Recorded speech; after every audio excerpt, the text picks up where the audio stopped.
How's it going, guys? And welcome to another session of the Let's Talk Show by Interlingua. I am your host, Mike, and today we're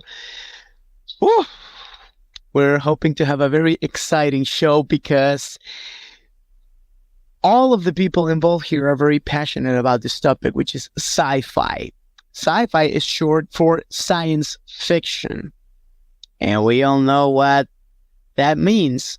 Time traveling, space, technology, the future, advanced ways of living, etc.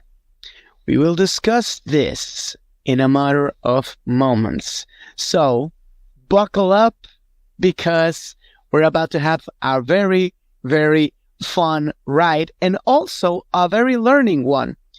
Because if you, the viewer, are unfamiliar with some of the topics with some of the examples that we will share, give it a go in your free time. And of course, keep practicing your English with the Let's Talk Show and the rest of the Interlingua material. So without further ado, let's bring out our guests. Let's bring out our bros. Today, coming back to the Let's Talk Show, we have Erich and Poncho. How's it going, guys? Hey, Mike. Everything's good? Hello. Hey. Good. All right, guys. Let's get ready to go. And, okay, I can't hold this any longer. Coming out as a fan, my first approach, I believe, like many other kids from my generation, my first approach to sci-fi was watching, the movies in Canal 5, Channel 5, in the afternoons, Saturday nights, etc. That's how I actually discover the Back to the Future saga. That's how I discovered Mad Max, which, by the way, it's kind of like my ultimate sci-fi picture, the second one. That's how later on, because of the VHS, yes, I'm that old. Because of the VHS, I went on to be very in love with the Star Wars trilogy and, of course, the lore. The movies, the first three movies, chronologically speaking, from the saga came out in the 2000s. The episode 1, 2, 3, everything got expanded, and a geek or a nerdy guy was born from that. I want to know about you guys. I mean, like, how was it for you that you discover that this topic or this genre from the pop culture was really your thing?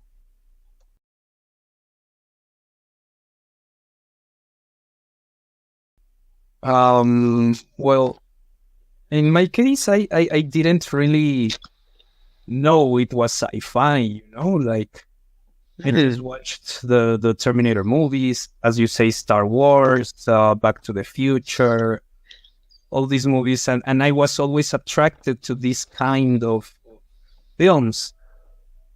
When I was a child, as I grew up, I discovered, that it was a genre and that it had many things. My dad is a fan of Asimov, so I started reading his books. Very old editions, actually. And then I just, I really, really like those kinds of stories. Actually, you mentioned something very important, how, at first glance, you thought of sci-fi, and the first thing that comes into your mind is movies. Rightfully so. There have been some very impactful and iconic pieces in the film industry that have transcended. But sci-fi also extends to the field of literature. And unfortunately, I'm a little short on that one. However, I think Poncho is not. So would you like to illustrate me a little bit more? No, it's not like that. But for example, when I was a child, I also watched Terminator 2. Actually, I watched Terminator 2 before the first one. and I really liked it a lot, you know. But I remember that when I was in second grade of elementary school, I had this friend that was like super excited about Star Wars. He was like, oh my God, you have to watch this and stuff. And every time we tried to watch them, I fell asleep because I didn't have any context, or I don't know, I wasn't like so much into them. And I actually watched the Star Wars, the original movies, episode 4, 5, and 6, until I was like in my 20s. And I liked them. I enjoyed them.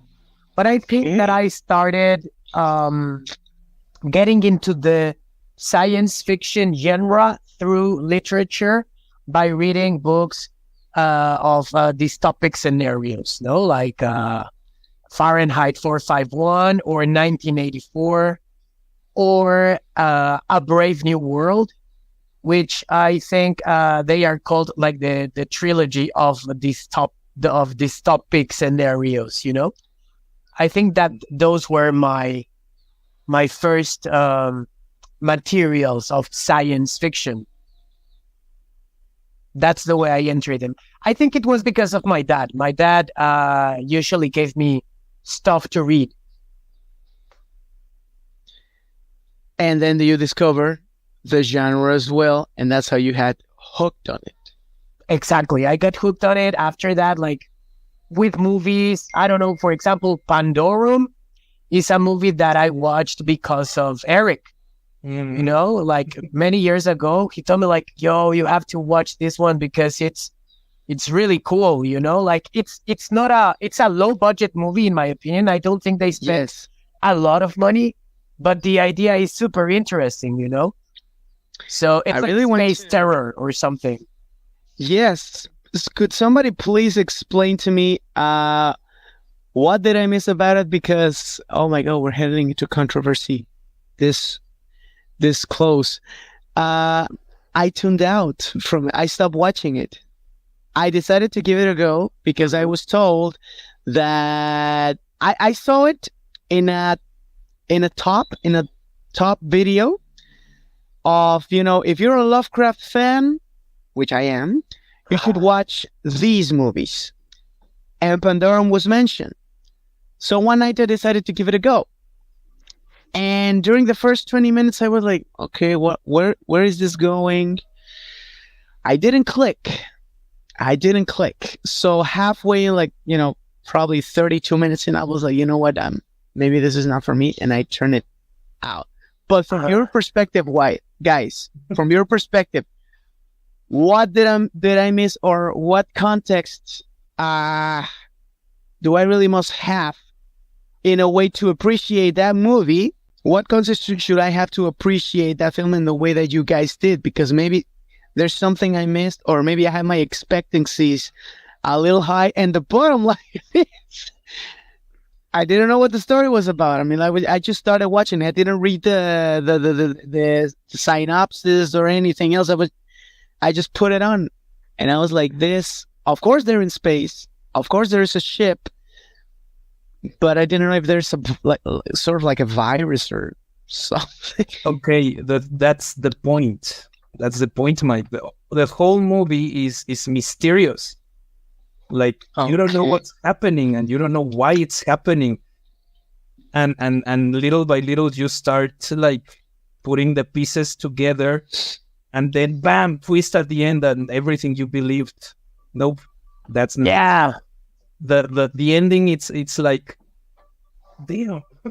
It's I think, Mike, that as Erich says, I think it's one of those movies where you have to be patient enough to wait until the end, because there is a plot twist. But it's at the end, you know. It's like, oh, I love plot twists. It's like almost getting at the end, and in my opinion, it's something really crazy. Like, it's really, really mind-blowing, kind of. Okay. You know?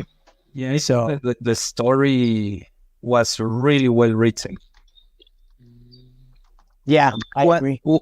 Was it adapted from another source material, or is just a plain original film? I don't think so. I'm not Okay. sure, but I don't think it had a source material. I don't Poncho know. said Poncho said something very curious, which was the patience factor, because sometimes a lot of the iconic films or material in pop culture that we have out there are mentioned constantly as part of history, but some of them, when you decide to look into them or watch them, they kind of test your patience a little bit. There has been countless times that I've heard that the Godfather trilogy or the Godfather movie itself is one of the best movies ever, if not the best. However, you watch it, especially the second one, and you really, really need to sit down and submerge yourself, because the pace is a little slow. You really gotta understand the context of where the characters are, the upbringing of the Italian American families, etc. It demands you a lot as a spectator. When have you guys felt like that with maybe some of the movies, and why not books or even graphic novels?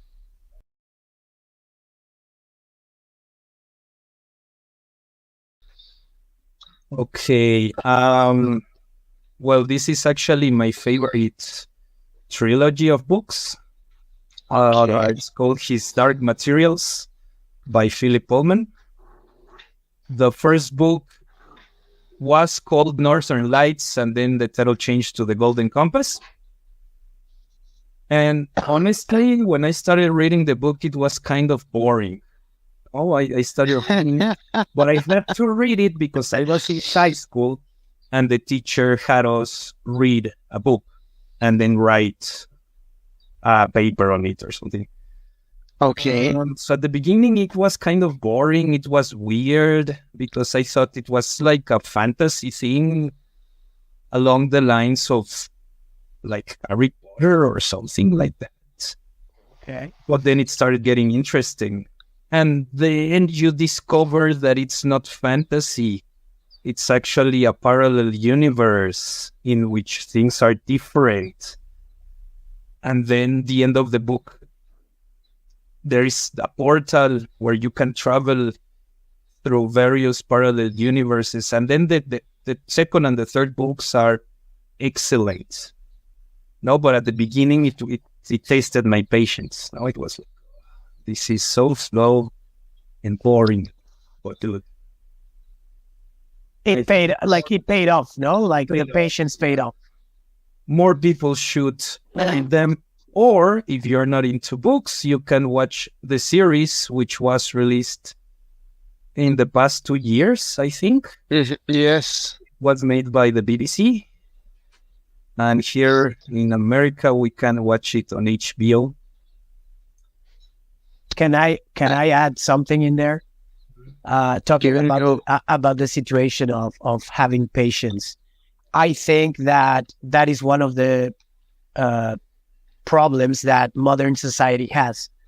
We don't have enough patience to appreciate and savor movies that try to create context. So studios, like the big studios, have been forced maybe to give us action all the time, and we lose a lot of stories that are interesting, and we sacrifice stories in order to please a group of people that are very impatient, For example, iRobot, the original piece of writing, has very little to do with the movie that everybody saw. Okay. And what Asimov tries is to create these hypothetical situations where we have moral dilemmas in the human-machine interaction.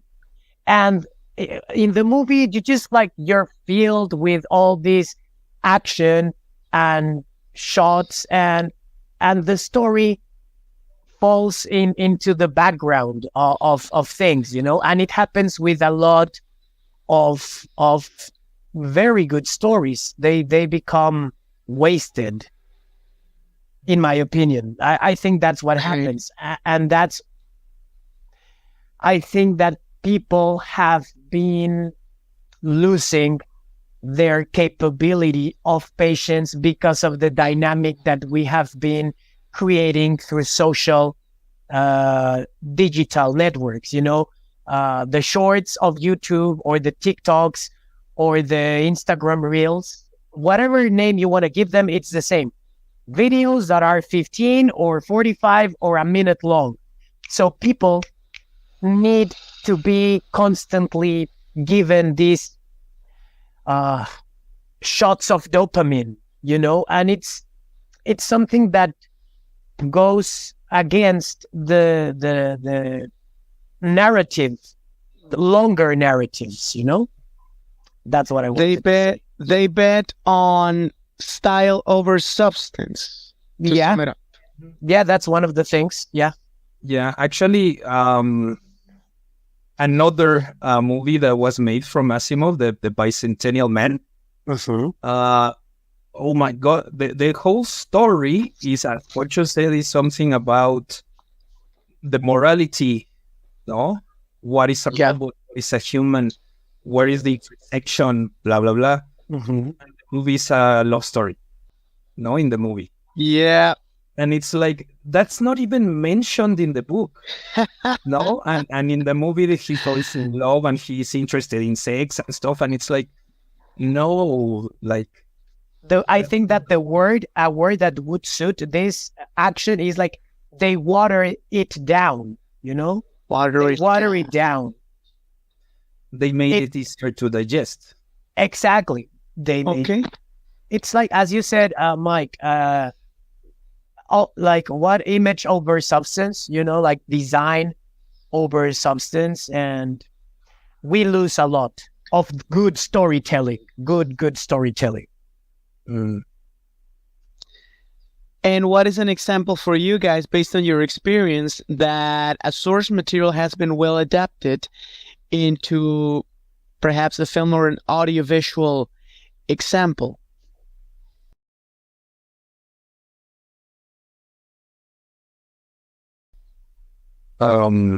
I have two, as I told you, the BBC series for his Dark Materials. Okay. And the new Dune movies. Well, movie.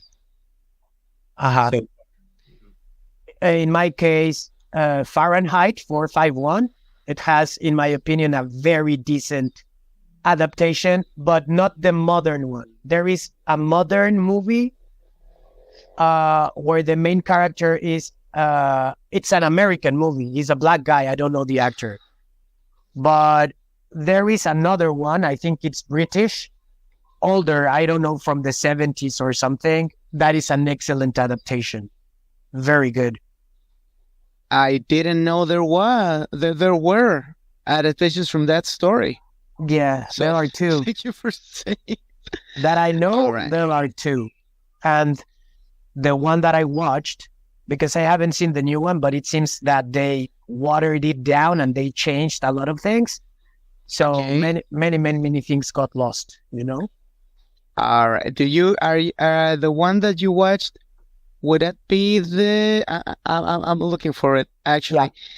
Would it be the one from 1966? Yeah, for sure. It's that one. Okay. For the sake of me and for the sake of our viewers, would you like to tell us a little bit of insight on what the plot or the story of that material is?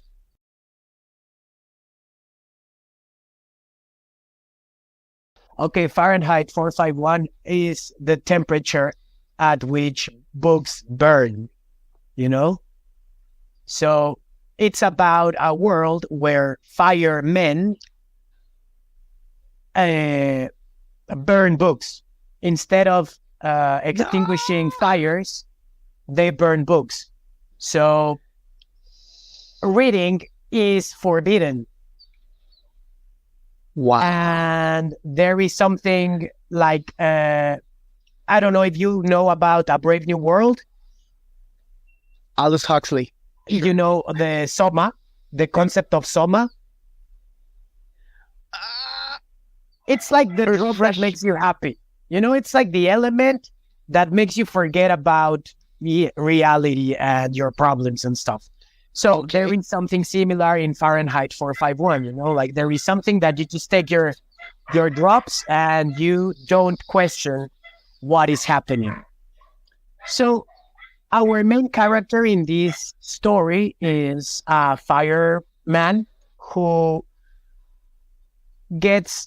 he meets a woman and she asks him some questions and his whole world becomes unstable, you know? Like he starts asking questions. So the story begins like that. You would have to watch it or read the book in order to get a better idea, but that's the way it goes, you know? Like you come to a point where you have to question your reality, the way you live, and the things you know. And coming back to June, to the June lore, the book has gone through many adaptations, and some of them weren't even materialized. The first one by David Lynch was not okay. No, Lynch ruined it on purpose. Oh, really? Okay. Yeah, he didn't like. He was forced to make the movie by the studio because he had a contract or something. Okay. And it was a chambita. So they forced him to make the movie. They used Sting as someone in the cast, and he was completely against that because Sting is not an actor. So he when he made the script, he just changed everything, and then he did the worst special effects he could, but it was on purpose. And then the movie came out, and the executives from the studio didn't know the story, so they just watched it and they were like, yeah, it's funny. And then when it came out, it was a disaster. Or what? Yeah. And how the new adaptation by Denis Villeneuve really fits on the category of an adaptation done right. Yeah. What does it have, in your opinion?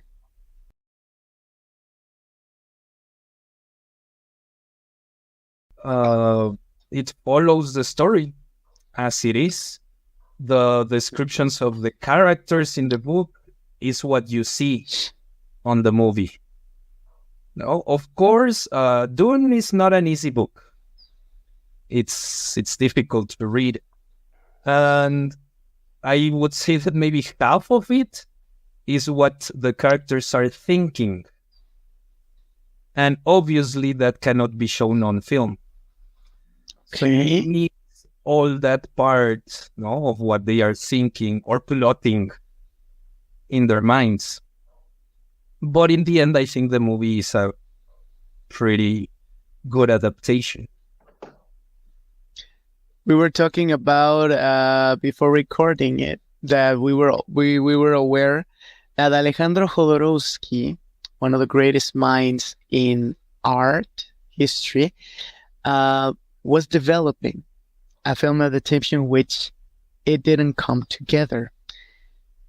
You as a fan, how do you think the adaptation would have focused on, and how do you think it would have differed from the one that we ended up with? Well, knowing Jodorowsky's films, I think he would have made a crazy trip into psychedelic stuff because Yep. that's how his movies are, you know? Yeah. So I think he might have followed the original story, but then he would have added all this crazy stuff and confusing things. No. Actually, it's because I saw the documentary. Quoting him, his initial intention, because it was set to be released during the early 70s. His initial intention was to release a film that would feel as if people were hallucinating on acid without actually taking it.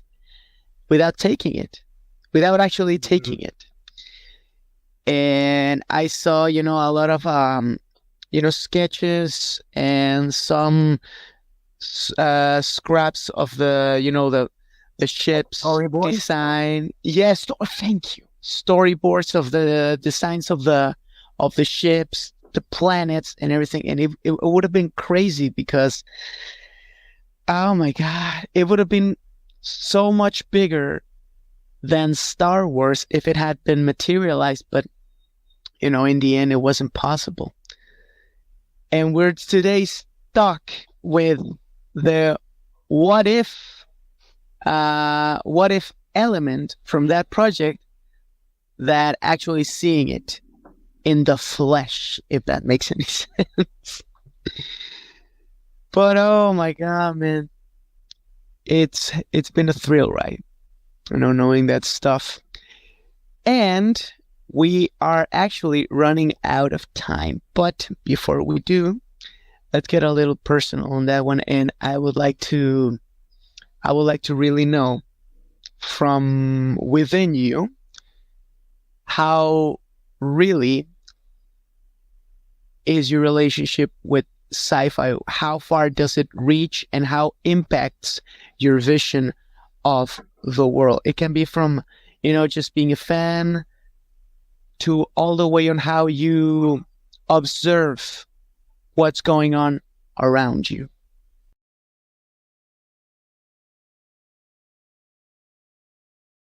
Well, I like it. No, I don't Okay. really see like the future is these things are going to happen in the future, because All right. many things in sci-fi are like unrealistic. No, but I read books, I watch movies. Some of my favorite video games are sci-fis. I think I like fiction in general, but sci-fi Okay. is my favorite. So basically, all my entertainment is full of sci-fi. What about you, Poncho? Well, in my case, there are some. I think that my three favorite novels of science fiction are these 1984, Brave New World, and Fahrenheit. And I turned to look at the way things are right now, and I think that they weren't very like fictitious, like very fictional. I think that they were kind of foreseeing what was going to happen by taking into account what was happening in that moment. I don't know. I think that 1984 was written in the 40s, So there were people that knew or could kind of see what was coming, And these kind of visions, I think that they were very accurate, I think that some of them were very, very accurate. And if not like literally accurate, they were metaphorically accurate. For example, machines won't take over in the way that we have portrayed them, but I think that they have already taken over us by, like, we have done this to ourselves. I think that we have become a little bit of victims of the machine, of the black mirror, but we have enslaved ourselves to our black mirrors. Exactly. You know, it's not that the machine has become conscious, but I think that we have little by little become a little less conscious. So they talk about this in several books, and I like the idea. You know, I like to think and I like to play with these ideas and these thoughts. You know, I don't know. As Eric, yes, as Eric says, they are in many aspects of my life. They play kind of like an important role. So yeah, it's a vicious circle in a way that sometimes sci-fi has influenced reality as it is today and where it's going to, and sometimes reality influences sci-fi. Like we go all the way back from Jules Verne visualizing space traveling or inventions of actually reaching the depths of the ocean to stuff that we have today, and that is happening. Like one of the terrors that is stated in the Terminator franchise is machines taking over because they gain consciousness. And at first I was like, oh my God, that would be crazy, but it seems possible. And what do we have today? We have AI thinking, painting, doing footage and everything. How far exactly are we from it really gains consciousness? And I don't want to, end this in a dark way. I want to, look into something more positive, especially, from the not the dystopic futures, but the utopian futures in which, kind of like the one that is shown in Back to the Future 2, which, by the way, we passed it already, the 2015 with the cars flying, everything clean. Or why not the Blade Runner future when everything is just like a big city? In my opinion, I would really love to. Ever since I was a child until today, I still visualize, impossible or not, I still visualize and I still desire to walk through the streets in Akira City, fly the Millennium Falcon, or having just a lightsaber, an actual lightsaber. So that's my own relationship with sci-fi, and it's still going on today. It has, grown, as I'm sure it has grown on you too, guys. And with this, I would like to close the book on today's show, and I hope you had a wonderful time just like I did. Yes, I have had a great time. It was cool. It was definitely cool, and I wish we had more time, but unfortunately, it's not the case. But gentlemen, I thank for your participation and for everything that you guys shared, and of course, all the work you do in order to make this possible. Thank you, Mike. Thank you for having me. And for all of our viewers, that's it for today. I hope you had a wonderful time as well. Be sure to tune in to for the Let's Talk show every single week with different topics, different points of view, different guests, etc. Erich Rios was with us and also in the controls. Poncho was with us and also in charge of the editing. I am Mike, a host. Goodbye and good night. And as Arnold would say, hasta la vista, baby. We'll be back.